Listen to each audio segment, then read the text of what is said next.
أعوذ بالله من الشيطان الرجيم بسم الله الرحمن الرحيم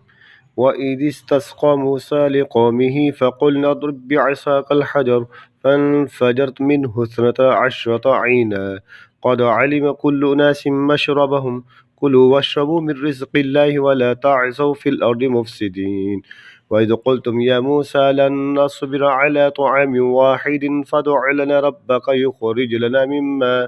يخرج لنا مما تنبت الأرض من بقلها وكثائها وفومها وعدسها وبصلها قال أتستبدلون الذي هو أدنى بالذي هو خير اهبطوا مصرا فإن لكم ما سألتم وضربت عليهم الذلة والمسكن وباءوا بغضب من الله ذلك بأنهم كانوا يكفرون بآيات الله ويقتلون النبيين بغير الحق ذلك بما عصوا وكانوا